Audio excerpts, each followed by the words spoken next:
Hi friends, good morning. Welcome to my mini vlog. ಇದು ವೆಡ್ನಸ್ಡೇಯ mini vlog ಆಗಿರುತ್ತೆ.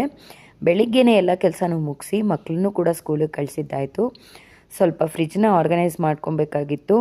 ಅದಕ್ಕಾಗಿ ನೀಟಾಗಿ ಎಲ್ಲನೂ ಕೂಡ ಒರೆಸಿ ಕ್ಲೀನ್ ಮಾಡಿಕೊಂಡು ತಂದಿರುವಂಥ ವೆಜಿಟೇಬಲ್ಸು ಮತ್ತು ಫ್ರೂಟ್ಸ್ನೆಲ್ಲ ಎತ್ತಿಡೋಣ ಅಂತ ಹೇಳಿ ಅರೇಂಜ್ ಮಾಡ್ಕೊತಾ ಇದ್ದೆ.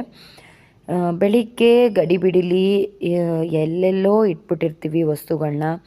ಅಷ್ಟೇ ಅಲ್ಲದೆ ಕರೆಂಟ್ ಹೋಗಿ ಐಸ್ ಕ್ರೀಮು ಕೂಡ ಮೆಲ್ಟ್ ಆಗೋಗಿತ್ತು. ಅದೆಲ್ಲ ಫುಲ್ ಗಲೀಜಾಗ್ಬಿಟ್ಟಿತ್ತು. ಅದಕ್ಕಾಗಿ ನೀಟಾಗಿ ಎಲ್ಲನೂ ಕೂಡ ಒಂದು ಕಡೆಯಿಂದ ಕ್ಲೀನ್ ಮಾಡ್ಕೊಂಬಂದು ಈ ರೀತಿ ಅರೇಂಜ್ ಮಾಡಿ ಇಟ್ಕೊಂಡೆ. ನೋಡಿ, ಅರೇಂಜ್ ಆದಮೇಲೆ ಎಷ್ಟು ನೀಟಾಗಿ ಕಾಣಿಸ್ತಿದೆ ಅಂತ. ಆಮೇಲೆ ಯಾವ ವಸ್ತುಗಳು ಬೇಕಿದ್ರೂ ತಕ್ಷಣಕ್ಕೆ ಕೈಗೆ ಸಿಗುತ್ತೆ, ಇಲ್ಲಾಂದರೆ ಒಂದು ಕಡೆ ಹೋಗುತ್ತೆ. ಅಲ್ಲಿಗೆ ಈ ಕೆಲಸ ಮುಗೀತು. ಹಾಗೆ ಒಂದು ಪಾರ್ಸಲ್ ಕೂಡ ಬಂದಿತ್ತು ಮೀಶೋಯಿಂದ. ಇದೊಂದನ್ನು ಆರ್ಡರ್ ಮಾಡಿದೆ. ಇದು ಚಾಪಿಂಗ್ ಬೋರ್ಡು. ಕ್ವಾಲಿಟಿ ಅಂತೂ ತುಂಬಾ ಚೆನ್ನಾಗಿತ್ತು. ನಮ್ಮ ಅಮ್ಮಂಗೆ ಅದು ಏನು ಅಂತಲೂ ಕೂಡ ಗೊತ್ತಾಗಲಿಲ್ಲ. ಅದನ್ನು ಓಪನ್ ಮಾಡಿ ತೋರಿಸೋವರೆಗೂ ಕೂಡ